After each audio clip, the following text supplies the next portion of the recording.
empires used to conquer land. Now, they conquer balance sheets. For centuries, the story of power was written with swords and sealed with blood. Legions marched, flags were raised, and territories were claimed. But what if I told you the most dominant empire in history never needed to conquer a single square mile of foreign soil? That its legions are bankers, its fortresses are central banks, and its ultimate weapon is the dollar. After the ashes of World War II settled, the battlefield changed forever. The tank was replaced by the treasury bond, and the fight for territory became a fight for liquidity. This is the story of how America built an empire not of colonies but of credit, an empire of debt. The year is 1944. As war rages on, 44 Allied nations gather at Bretton Woods, New Hampshire. Their goal: to rebuild a shattered world economy. But one nation holds all the cards.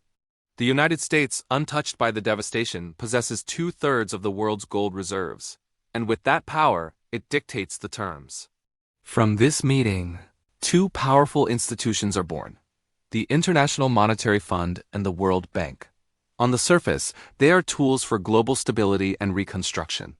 Beneath the surface, they are the financial infantry of a new kind of empire. But the masterstroke was making the US dollar, the world's reserve currency, pegged to gold. Every other nation pegged their currency to the dollar. For the first time, the entire global economy was tethered to a single nation's currency. The old empires took gold by force. The new one gave the world paper and made them say thank you for it. With the system in place, the true nature of this empire began to reveal itself. The World Bank and IMF offered loans to developing nations, promising progress and stability. But these loans came with strings attached, what we call conditionalities. Governments were forced to privatize state-owned industries, slash spending on education and healthcare, and open their markets to foreign corporations. This wasn't aid. It was a mechanism of control. Nations borrowed in dollars, a currency they couldn't print, trapping them in endless cycles of repayment. We hear the term debt trap diplomacy today, often aimed at China, but the playbook was written decades earlier in Washington. Real power isn't owning a country's land. It's owning the terms of its repayment.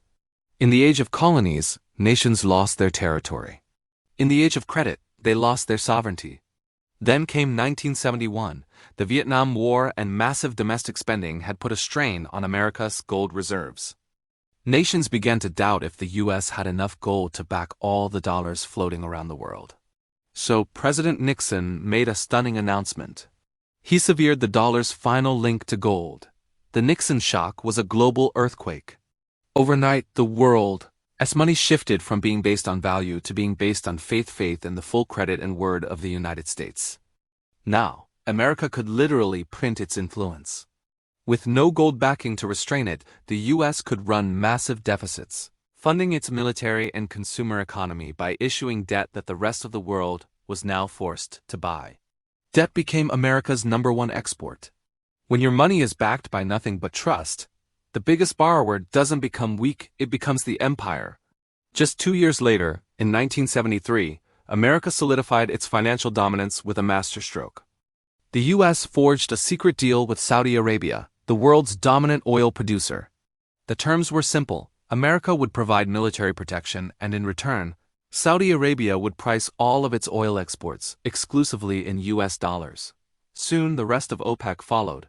This was the birth of the Petrodollar system.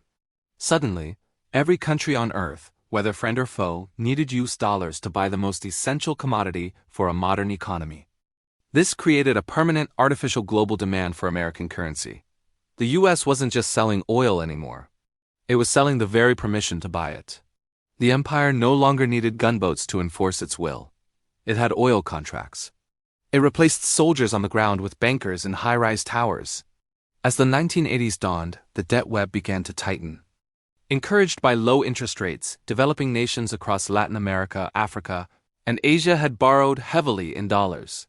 But when the U.S. Federal Reserve dramatically hiked interest rates to combat its own inflation, it triggered a global debt crisis.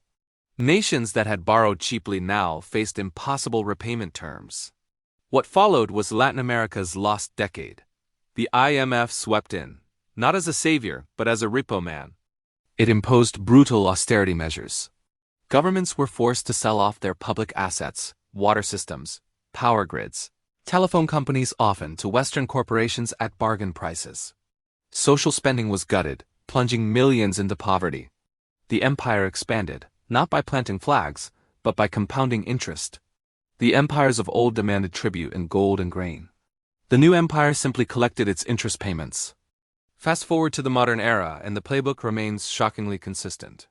The 2008 financial crisis, a crisis born on Wall Street, should have shattered faith in the dollar. Instead, the opposite happened. As the world teetered on the brink, investors fled to the safety of U.S. Treasury bonds. America printed trillions of dollars through quantitative easing, exporting its crisis to the rest of the world, and the world still lined up to buy its debt. Then came the 2020 pandemic. The U.S. created trillions more. This flood of new dollars, combined with supply chain disruptions, ignited global inflation. Once again, it is the developing nations, whose debts are denominated in dollars, that are facing collapse while Wall Street profits. The empire of debt survives by creating crises, exporting the consequences, and then recycling the world's fear back into trust for its own currency. Every empire in history was built on the obedience of its subjects. America built one on the obligation of its debtors. So here we are.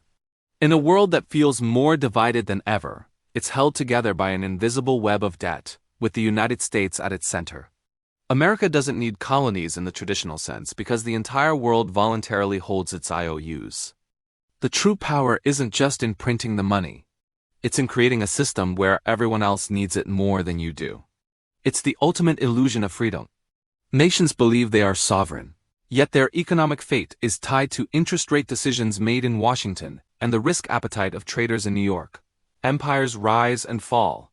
The Roman, the British, the Spanish, they all crumbled. But the empire of debt is different. It doesn't rely on armies that can be defeated or territories that can be reclaimed. It relies on a belief system. And it only ends when the world stops believing that debt is wealth. If this story changed how you see money, power, and the world around you, subscribe to the channel. History keeps running the same script. It's just the actors that change. Thanks for watching.